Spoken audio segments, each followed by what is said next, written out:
وطلقتها. من فترة حصلت مشادة كلامية بيني وبين والدي بحكم ان هو بيتهمني ان انا ما عنديش فقه ترتيب الاولويات. والدتي كلمتني وكانت بتعيط وكان مشكلة كبيرة ان ازاي عديت ال30 ولغاية دلوقتي ما اتجوزتش. في الواقع الموضوع ده عمل لي ازمة في شغلي وفي علاقاتي وفي الناس القريبين مني، ودايما بيحاولوا يجيبوا لي عرايس ويقولوا لي خد يا عم دي عروسة كويسة، خد يا عم دي دكتورة. انا مهندس وهما بالنسبة لهم ما ينفعش اتجوز واحدة خريجة التجارة، لازم اتجوز دكتورة او مهندسة. وعدى على هذا الموضوع فترة كبيرة لدرجة ان انا اي حد بقى بيسألني انت متجوز ولا لا بسكت. بعد كده بقيت بقول ان انا متجوز علشان اخرج من الجدل ده، وفي نفس الوقت ما يعمليش اي مشاكل في شغلي مع العملاء بتوعي. لغاية ما في يوم عيد ميلادي واحدة صاحبتي جابت لي دبلة وقالت لي امسك الدبلة دي يا عمرو عشان تزود الهلاوس اللي في دماغك. وبالفعل بقيت بلبس الدبلة دي مع ساعة معينة عشان كنت بحس شكلي روش بيها وانا خارج. لغاية ما في مرة كنت في حفلة مع جماعة اصحابي، كان هوس قبل الاشتهار يعني. ما كانش الباند ما كانش مشهور، كان اللي هو اندر جراوند اللي هو زي ما يطلق عليهم الفرق المستقلة. لغاية ما شفت واحدة كانت جميلة جدا جدا جدا.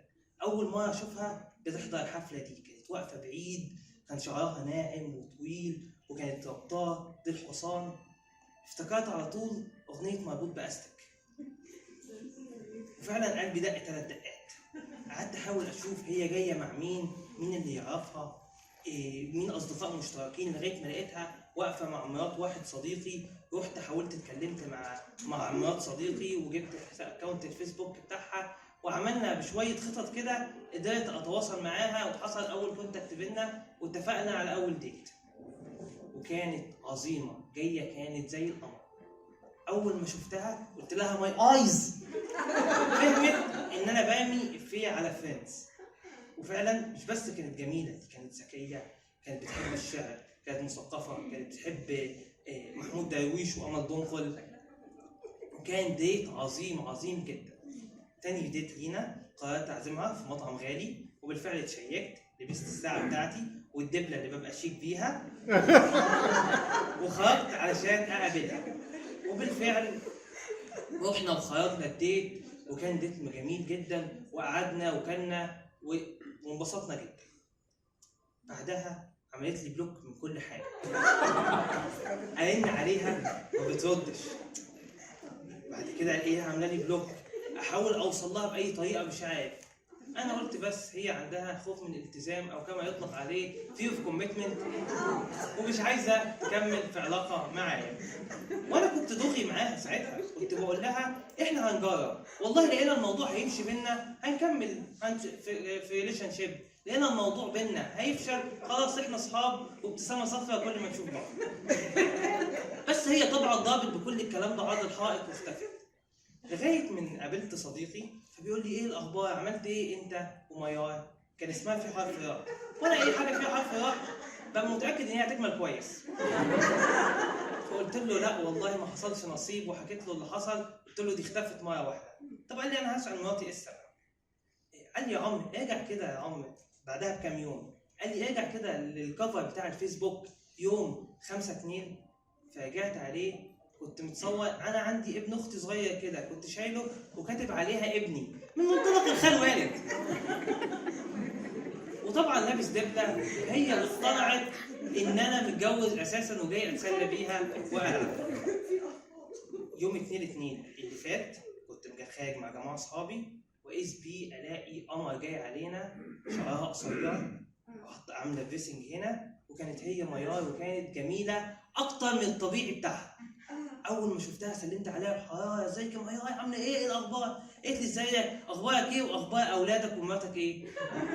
قلت لها لا ما اتخانقت مع مراتي وطلقتها. بعد كده ابتديت افهمها ايه اللي حصل وسوء التفاهم، واكتشفت ان صديقنا المشترك ده ما عرفهاش اي حاجه. قلت لها طب بصي انا عندي عرض حكي في مركز كسور يوم الجمعه، احب افرح جدا لو انت شرفتيني وجيتي، بس تفتكروا جت؟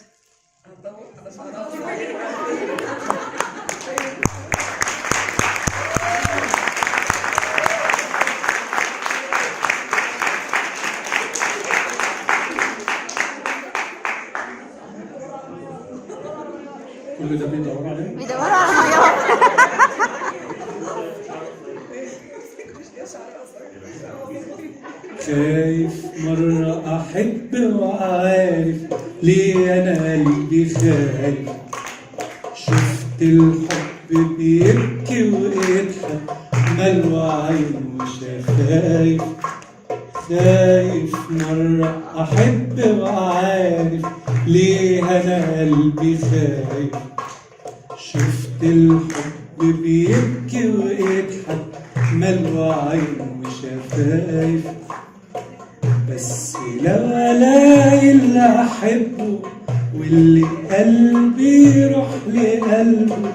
بس لو الاقي اللي احبه واللي قلبي يروح لقلبه واللي ترتاح روحي جنبه يوم عمري ما ابقى خايف. يا فين